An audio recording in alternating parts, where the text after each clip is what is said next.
C'est le 6 minutes éco avec la Chambre de commerce et d'industrie Aix-Marseille-Provence une fois par mois dans ce Tout Info. Focus aujourd'hui sur la franchise. Alors c'est un secteur auquel la Chambre de commerce porte une attention toute particulière. Secteur qui séduit les jeunes entrepreneurs. Et d'ailleurs le salon de la franchise aura lieu le 7 juillet prochain. En attendant, on fait donc le point dans ce 6 minutes éco. Gladys, comment se porte tout d'abord le secteur dans la région ? Très bien, il se porte très bien. J'ai quelques chiffres à vous donner. Alors, ce sont des chiffres nationaux. L'année dernière, en 2021, on comptait en France 79 000 franchises. Il n'y en avait que, évidemment, à mettre entre guillemets, que 55 000 il y a seulement une dizaine d'années. Le concept, donc, tu l'as dit Guillaume, se porte très bien chez nous, dans notre région. C'est un atout économique incontestable. J'ai rencontré Corinne Pellegrini. Elle est élue à la Chambre de commerce et d'industrie. Elle a en charge le secteur de la franchise, évidemment. Elle nous donne des chiffres plus précis. Écoutez-la. Il y a à peu près 130 sièges sociaux de franchiseurs et autres réseaux, et dont près de 80 dans les Bouches-du-Rhône, qui représentent à peu près, par ailleurs, 24% des franchisés français s'installent dans le sud-est. Secteur très dense, donc très fourni, on l'aura compris. Qu'est-ce qui séduit dans ce modèle de franchise, Gladys ? Il y a de nombreux atouts qui plaisent. Elle permet par exemple de prendre un risque limité parce que le concept franchisé a bien souvent fait ses preuves. Par contre, il faut quand même souligner qu'une franchise, ça se paie. Il y a ce que l'on appelle des droits d'entrée qui sont différents en fonction du secteur d'activité. Cela peut aller de quelques centaines d'euros. Il y a des franchises qui demandent juste une enveloppe de 500 euros jusqu'à plusieurs millions d'euros si vous voulez par exemple franchiser un hôtel. Ensuite, il y a aussi une redevance à payer tout plus régulièrement. Mais le retour sur investissement, tout le monde est d'accord pour dire qu'il est assez rapide. D'accord. Corinne Pellegrini nous donne des réponses un peu plus précises. Le franchisé, oui, va avoir un contrat, il va signer un contrat avec le franchiseur, mais il reste le propriétaire de son entreprise. Ça veut dire qu'il est son propre patron, indépendant juridiquement, et en même temps en bénéficiant d'un accompagnement de la part du franchiseur et d'une meilleure rentabilité, on va dire rapidement des capitaux investis, quoi. Lorsque vous montez un commerce indépendant, vous savez pas trop comment ça va démarrer. Là, vous savez déjà que vous pouvez vous appuyer sur la notoriété. Voilà, vous venez de l'entendre. Alors justement, c'est cet entrepreneuriat encadré, on va dire, qui a séduit Lucille Tissot-Leys. Elle était salariée et il y a 4 ans, elle a décidé de créer sa boîte. Elle s'est donc tournée vers le système de la franchise. Aujourd'hui, elle en a ouvert deux antennes de les menus services, du portage de repas à domicile à destination des seniors.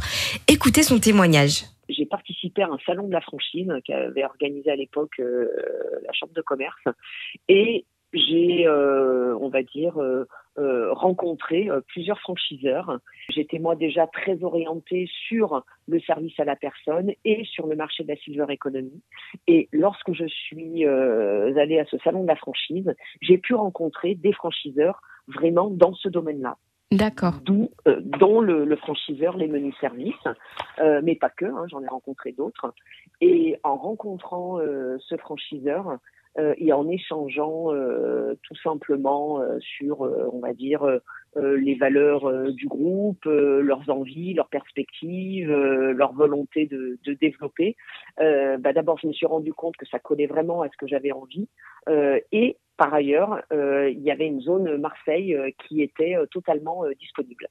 Oui, témoignage très parlant et j'ai l'impression quand même, Gladys, en écoutant ce témoignage, ces paroles, qu'il faut être extrêmement motivé, peut-être même plus qu'ailleurs. Oui, exactement. Il faut quand même une bonne dose de détermination. Il faut avoir envie d'entreprendre. Il faut vraiment que ce soit un projet construit, réfléchi, abouti.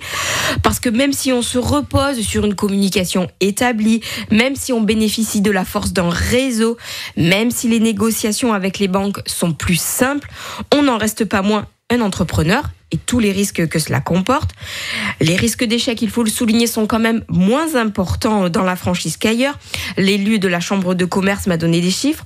Au bout de 5 ans d'existence, 9 franchises sur 10 sont toujours en activité, donc c'est plutôt encourageant. Et puis si on veut ouvrir une franchise, on n'est pas laissé seul à l'abandon, on peut se reposer sur des aides. Exactement, il y a tout un tas d'aides qui existent. Il existe par exemple dans certaines franchises, proposent un système de parrainage. À la moindre question, vous avez des franchisés qui ont l'expérience. Vous pouvez les appeler, vous reposer sur leur expérience. Certaines franchises proposent des formations. C'est le cas de Lucille Tissot que vous avez entendu. Elle a bénéficié d'un mois intensif de formation. Elle a aussi participé à une journée de découverte au sein d'une enseigne, c'est-à-dire qu'elle a rencontré différents franchiseurs. Elle a pris celui qui l'intéressait. Elle est allée in situ, passer une journée avec eux pour voir comment ça se passait, si ça lui plaisait, quelles étaient les possibilités. Donc ça lui a permis de confirmer son choix. J'ai également rencontré Marc Blisson. Alors, il est président des hôtels Akena. Lui, c'est un franchiseur. Pour lui, vous allez l'entendre, les choses sont claires. Il n'y a pas de place pour le hasard et l'à peu près. Quand il nous appelle, on fait un point complet sur sa situation afin de l'orienter le mieux possible. On suit la personne. Nous, on a une particularité, moi, ce que j'appelle le 360, c'est qu'on suit la personne du début à la fin. C'est-à-dire qu'on va l'accompagner durant toutes ses démarches, que ce soit s'il le désire avec le côté financier, et ensuite, pendant toute la vie du contrat, sur également sa formation en continu, le suivi de son établissement, le marketing, la commercialisation, le digital, etc. Marc Blisson, le président des hôtels Akena. Si on est intéressé pour ouvrir un hôtel de cette enseigne, comment on procède, Gladys? On l'appelle directement? Tout simplement. Ce n'est pas plus compliqué qu'un coup de fil pour ouvrir une franchise. Et encore plus simple, si vous êtes intéressé par la franchise, rendez-vous le 7 juillet prochain au World Trade Center de Martigues. Là, vous aurez tous les prestataires, tous les franchiseurs qui seront présents. Vous aurez les domaines de l'hôtellerie, de la restauration, du sport, du service à la personne.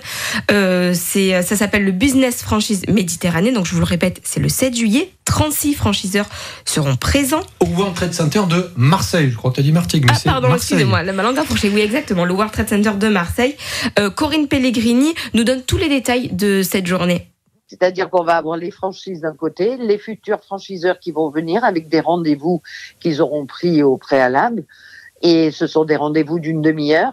Ils pourront rencontrer toutes les franchises qu'ils veulent. En plus donc des franchises, nous, on est en partenariat avec la Banque Populaire Méditerranée, AXA, In Extenso et la Fédération Française de la Franchise. Le Business Franchise Méditerranée, c'est le 7 juillet prochain.